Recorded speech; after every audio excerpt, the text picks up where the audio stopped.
Bismillahirrahmanirrahim.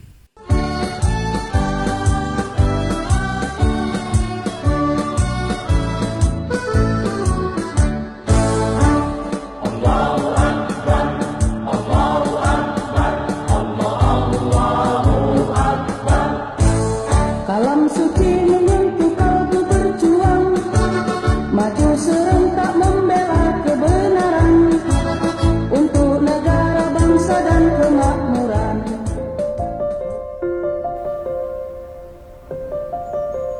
Akhirnya datang juga ijazah saya.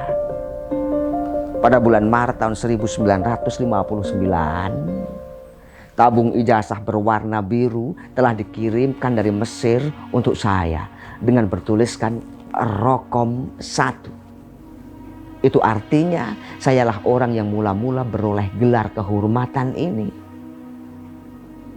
Dan Duta Besar Mesir telah menyerahkan kepada saya di dalam satu upacara yang sangat khidmat. Lalu pada bulan Desember tahun 1960, giliran Syekh Mahmud Saltet datang ke Indonesia sebagai tamu agung negara. Salah satu program perlawatan beliau adalah mengunjungi Masjid Agung Kebayoran Baru. Beliau didampingi oleh sahabat saya, Dr. Muhammad Al-Bahari. Setibanya di Masjid Agung Kebayoran Baru, beliau memberi wejangan dan amanah kepada kami. Berkatalah beliau bahwa mulai hari ini saya selaku rektor dari Jami Al-Azhar memberikan nama bagi masjid ini Al-Azhar. Semoga dengan masjid ini dapat menjadi Al-Azhar di Jakarta sebagaimana Al-Azhar di Kairo. Seketika itu maka segenap pengurus, panitia dan seluruh jamaah menerimalah dengan segala ridho dan putih hati nama kehormatan yang beliau berikan kepada masjid itu. Maka seketika itu lekat pula namanya menjadi Masjid Agung Al-Azhar.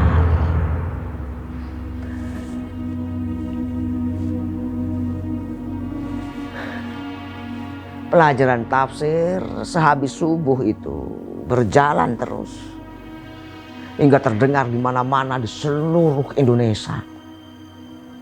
Jamaah semakin ramai saja, terutama sejak keluarnya sebuah majalah yang bernama Gema Islam pada bulan Januari tahun 1962.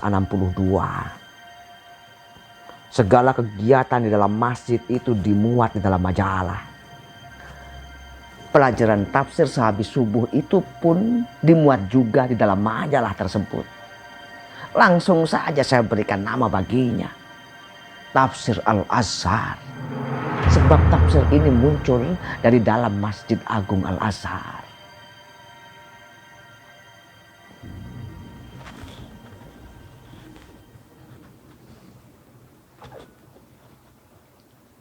Bismillah.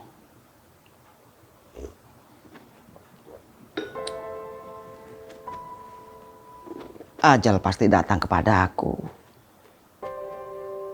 Saya niatkan ketika menyusun tafsir ini hendak meninggalkan pusaka yang moga-moga ada harganya untuk ditinggalkan bagi bangsaku dan umat muslimin Indonesia. Sekaligus ungkapan terima kasih saya kepada Al-Azhar.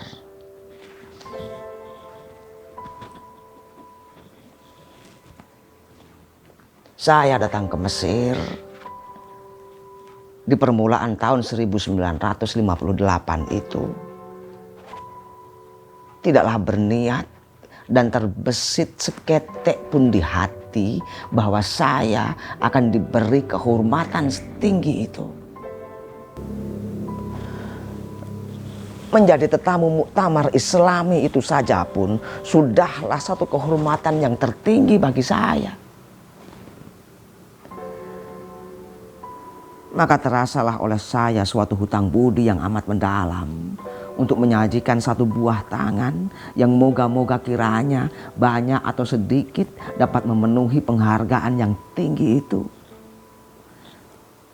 Maka saya karanglah tafsir ini. Akan tetapi, selalulah saya bertanya-tanya dalam hati, apakah tafsir ini akan selesai dikerjakan?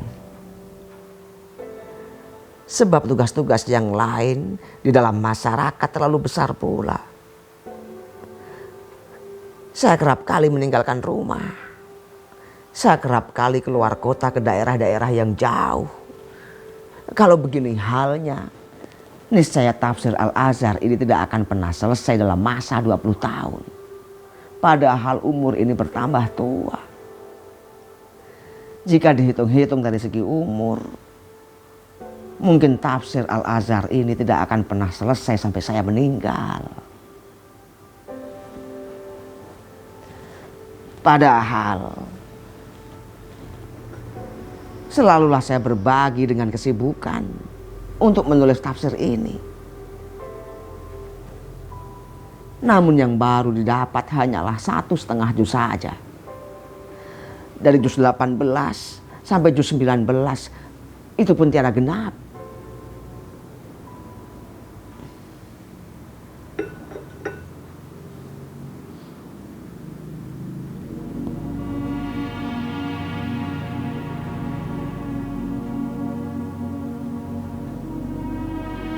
Hingga datanglah takdir Allah yang tak dapat dielakkan itu.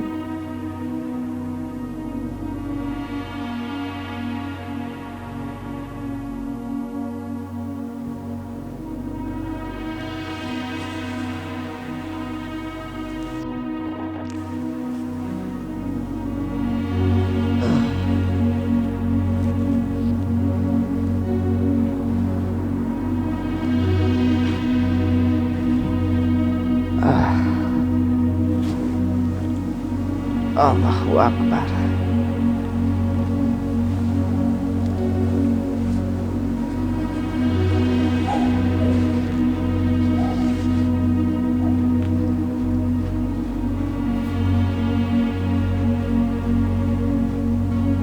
Hasbunallah wa ni'mal wakil. Ni'mal maula wa ni'man nasir. Tiba-tiba pada 12 hari bulan Ramadan 1383 bertepatan dengan 27 Januari 1964,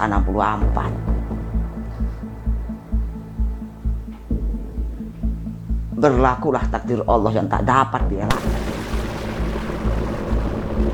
Jika langit hendak jatuh, bagaimanalah telunjuk bisa menahannya? Hari itu hari Senin, saya mengadakan pengajian mingguan di Masjid Agung Al-Azhar terhadap kira-kira 100 orang kaum ibu.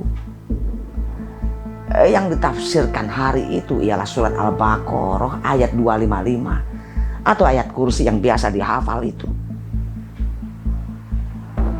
Pukul 11 siang, selesailah pengajian dan kembalilah saya ke rumah. Akan berlepas lelah sejenak menunggu datangnya waktu zuhur.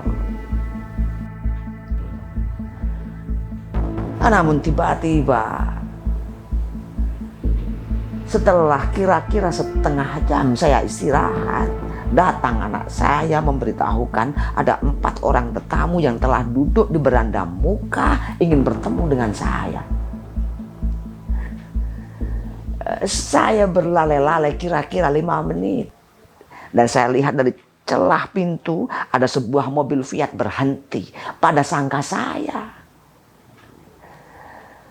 Pada sangka saya tentulah keempat tetamu itu pengurus dari salah satu masjid di Jakarta yang datang mengundang untuk mengadakan tablik.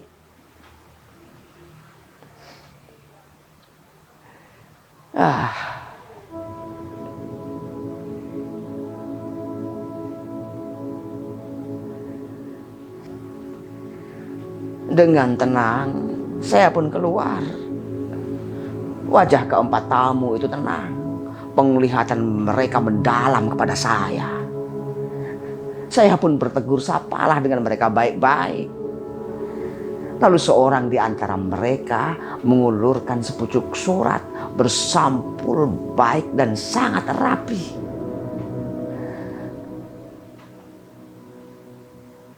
Surat itu saya baca dengan tenang. Rupanya ialah surat perintah menangkap saya. Baru saya tahu bahwa keempat mereka itu adalah polisi berpakaian preman.